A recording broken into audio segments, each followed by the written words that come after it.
Hello, and welcome to another update video on Bitcoin. I'm here on the daily time frame. I mean, over the weekend, the price hasn't really changed structure at all, actually.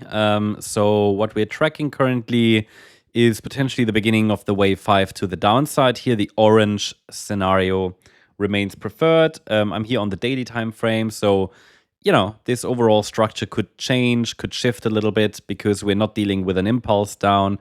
But if it's going to continue down for a little while, then it's likely going to be an ending diagonal anyway, and that fifth wave would be an ABC structure as well, because the third wave was also an ABC structure, yeah, and the wave 1 as well, by the way. So we're dealing with a possible 5-wave decline in the A wave there. Yeah.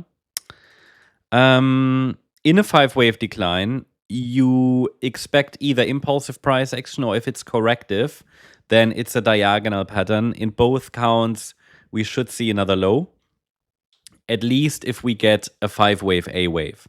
And as long as we stay below resistance, I still treat this as more likely scenario. But A waves can be 3-wave movements. That's the yellow scenario. We need to be aware of it. But to distinguish between them, we're tracking the microstructures. At the moment, both of these scenarios are plausible.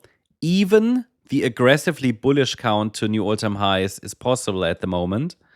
So, however, until the bulls drive the price above our resistance area here, which is between $92,734 and $101,156, there's really no confirmation that the orange scenario is going to turn less likely.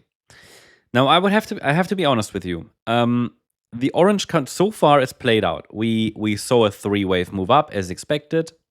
We saw a move into resistance as expected. And we saw even a first rejection, actually twice. The price got rejected twice from resistance, as you would expect it. However, it's not a perfect wave 4. Now, we have to be clear here. It's a corrective pattern, yeah? A wave 4 is a corrective pattern. It's rarely perfect, but still, there are things that I don't like about this wave 4, the way it looks at the moment, which obviously makes me keep the yellow count alive, or even the blue one. They haven't been invalidated. They haven't become less likely. It's just a matter of, okay, we haven't broken above resistance yet. The pivot isn't broken. We're still holding resistance, yeah? So orange remains leading because we're in a downtrend, yeah? And the price hasn't done enough yet to confirm that we're back in an uptrend. Now, again, don't get me wrong.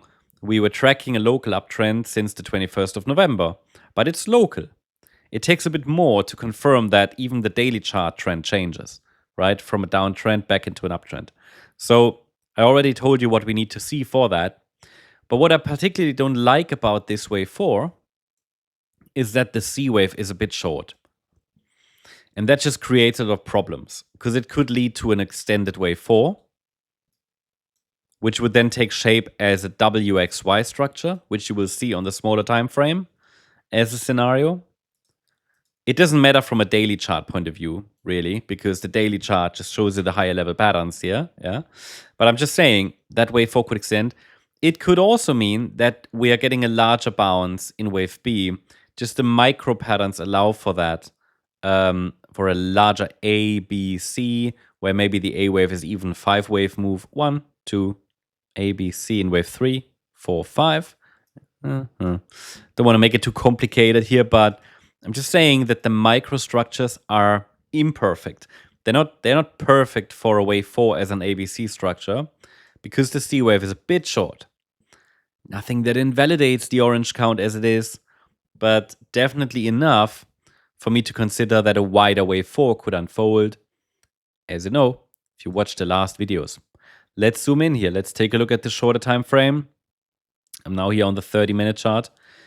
I don't want to make it too complicated here, but basically, I'll try to keep it simple. Basically, look, what I'm watching for here is a bounce in an A, B, C structure that might have completed.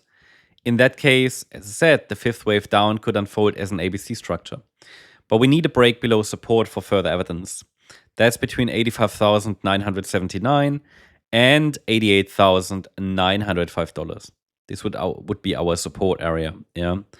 If we break below this support zone, then probabilities for a larger wave 4 bounce reduce.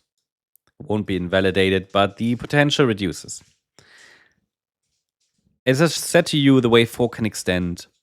And if it does it, it should do it from this support zone between 85,979 and 88,905. And we could extend via a WXY structure, and the Y wave would be an ABC structure. So basically watching for a bounce in wave C. I have to say though, I don't see any evidence that a C wave up has started. Okay. So even this B wave could extend a bit.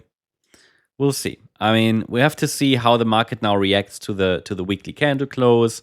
Usually on Sunday we get a bit of volatility. I can confirm to you that I have no evidence that a meaningful low formed and that we are breaking out. But this would be the zone from where I'm, watching for that. Clearly, the pullback is only in 3 waves as well. So, the move to the downside from the Wednesday high. That very clearly keeps the short-term bullish potentials alive, either in that larger yellow scenario that I mentioned or the extended wave 4. So ultimately, we have to watch how the market reacts to support and resistance. At the moment, these potentials remain all valid because the price has not broken below support, has not broken above resistance. Now, there is a micro resistance area here between 90,424 and $92,959. That's our micro pivot. Any break above would make a direct decline in a wave 5 towards the 70K area less likely.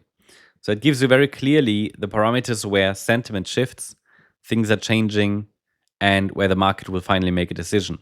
As long as we're ranging here between the support area I gave you for the weekend and the resistance area I gave you for the weekend, there's no change. Yeah, remember on Friday we talked about these support and resistance levels already, and the price hasn't done anything with them. I mean, Bitcoin is respecting them. So if I give you a support and resistance area for the weekend, it often means the price is moving between these. And that's what we've seen. But now it's Sunday, late Sunday, we might get a decision here. I'll keep you updated. Hope you liked the update. If you did, please hit the like button, leave a comment, and subscribe. And if you're interested in additional updates, if you want to take it further, then check out our live session later today at 4 p.m. UTC. We've got our Waves of Change masterclass, which is part of my book project, during which I explain to you the chapters as I build them, as I write them for my upcoming book on Elliott Wave. It's going to be a new standard work in Elliott Wave, and you can be part of it. Yeah, you can be part of the early access group. And at 4, just an hour before our member live stream, I'm running this one. So today we want to talk a little bit more about what Elliott Wave actually is. Obviously, it's very early days in the process. Feel free to check it out if you're interested. It's 4 p.m. UTC. And if you want to learn Elliott Wave, that might be the right time for you to join. Thanks so much. Bye-bye.